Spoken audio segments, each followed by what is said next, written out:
Hey guys, welcome back. So this is the first episode of a new project I'm working on, which is the 11000 Star Trek Discovery Enterprise. This kit. I picked it up at Modelpalooza last year for a really good price, so I figured, hey, why not do it? Strange New Worlds is about to start again, and this isn't the Strange New Worlds kit, but close enough, right? So I've been working on it for a few days. I painted it. Actually, I just painted the secondary hull and the primary hull right now and glued in all the window pieces. Normally I don't do that and I leave them clear, but this one is so well engineered that I decided to forego my normal and actually put in the window pieces. As you can see, they're all in. And I'm working on lighting right now. So far on the secondary hull, I've lit here and here to get the dorsal and the main body. I'm gonna have to put a little bit more lighting in the back here, probably along the floor. Hopefully nothing back too far. We'll have to see how that goes. But so far, it's working really well. As you can see, when you close it up, it lights up real nice. So, yeah, primary hull, I have so far put lights one-handed, here we go, like so, and it lights up really well as well. It lights it really evenly on and on. I still haven't put in impulse engines. I'm not going to do a flasher in this kit. It's a pretty small ship, and while it would be neat to put it in, I'm not going to take the time to do that. I don't think it would add too much to it. I think it's going to be just fine without it. So I am, however, trying to source motors for the warp nacelles. They can use the Bussard motors to spin the fans in them, and that's something I'm curious on and would like to do. They go on these little pieces here. They mount in there and then spin the fans on the outside. So we are interested in doing that. And I have picked up the photo etch set for this kit, which is right here. Currently, all it has is some detail for the bridge, pieces to block the light on the fans. I was really interested in using the bits for the engines to light block around all these holes. There are ways to get them lit nicely without doing that, but I thought this would make it really clean. And then we have for the impulse engines here and the warp nacelles. So this kit should provide quite a bit with what we're looking for. It also has a little shuttle bay, but I don't think I'm gonna put that in. I think I'm just gonna have the shuttle bay closed. So yeah, this wasn't too terribly expensive and it adds a lot of detail. So I'm gonna use probably most of it in the ship. So we'll be back later with a little more progress. I'm currently working to get the secondary hull and primary hull lit and mostly assembled so that I can focus on the warp engines. The warp engines are basically going to be the part that is going to require a little more time. So if you hang on just a second, I will show you the primary hull lit. The saucer looks really good with the lights on, so hang on just a sec. Okay, here we go. The primary hull is lit here. I do have one section that's out right there. I don't know if I should swap that out or not.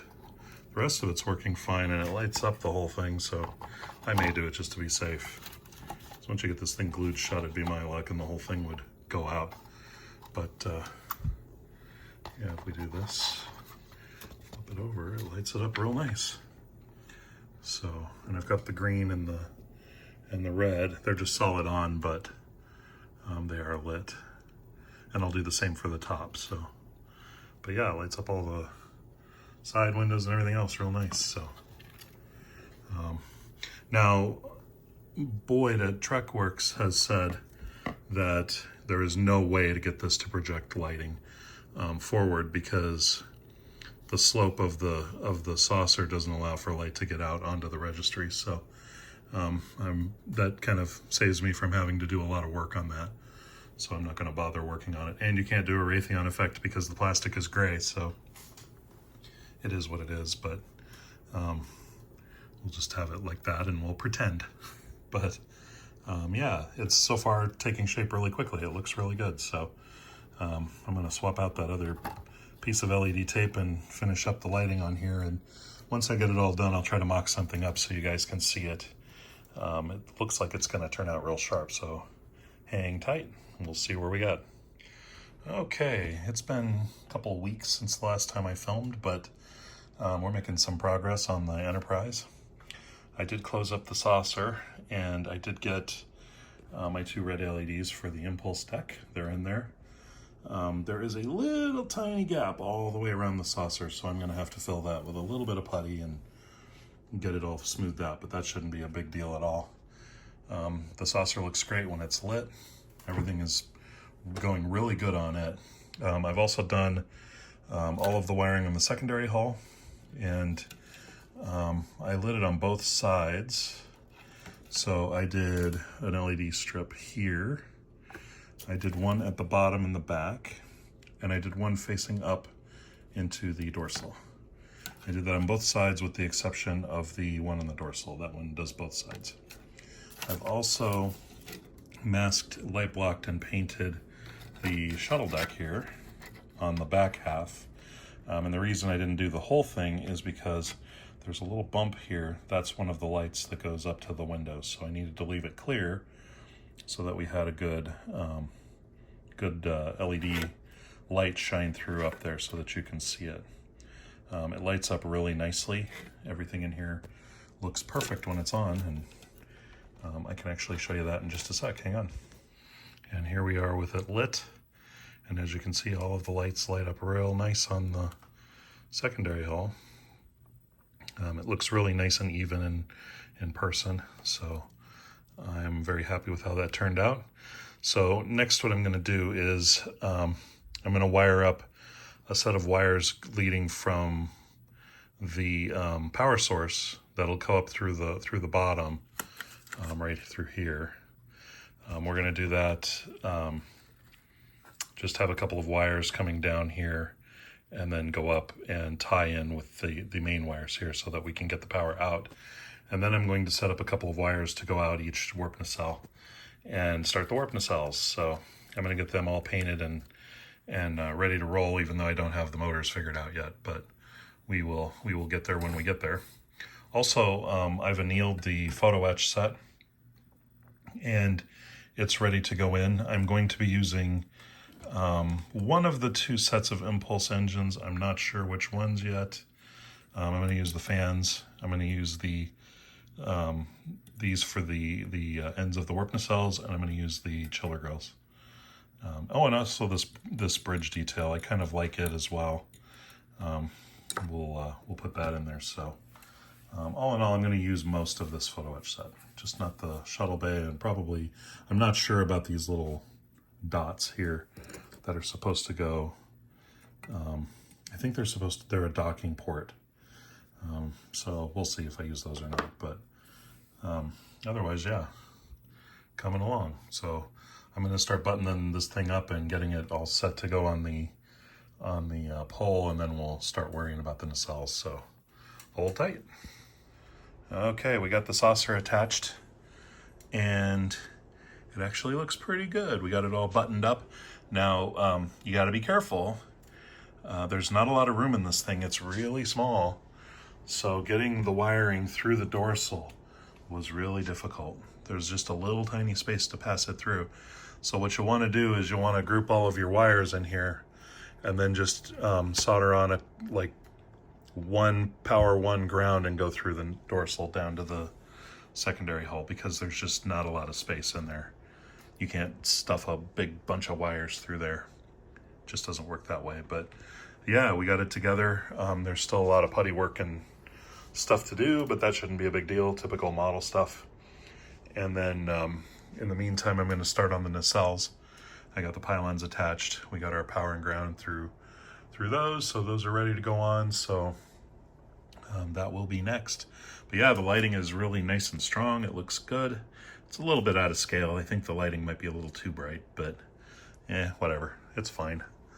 Yeah, kind of a neat little ship.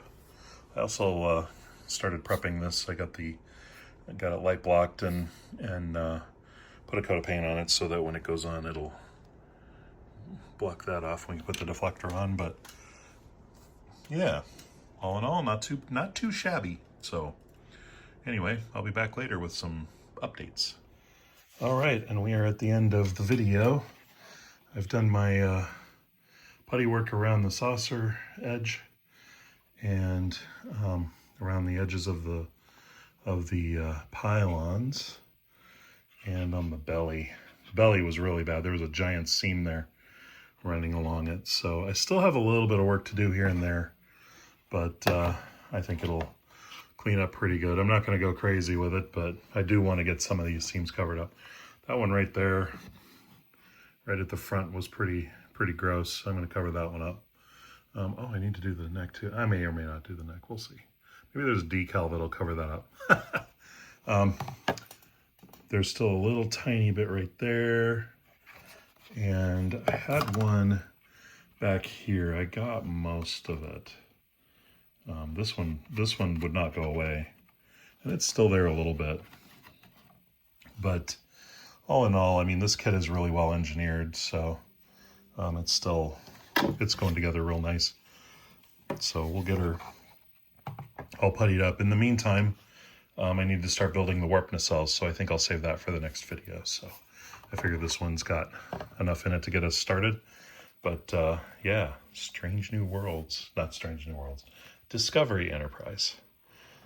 I might do the Strange New Worlds one later, save it for later, and kind of any mistake I made on this one we'll fix on the other one. But yeah, this is kind of a neat little model. I kind of like it. It's a little small, but it's not too small.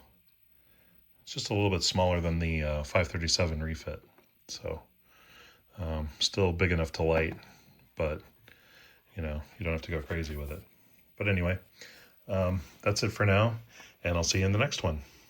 Take care. See you later.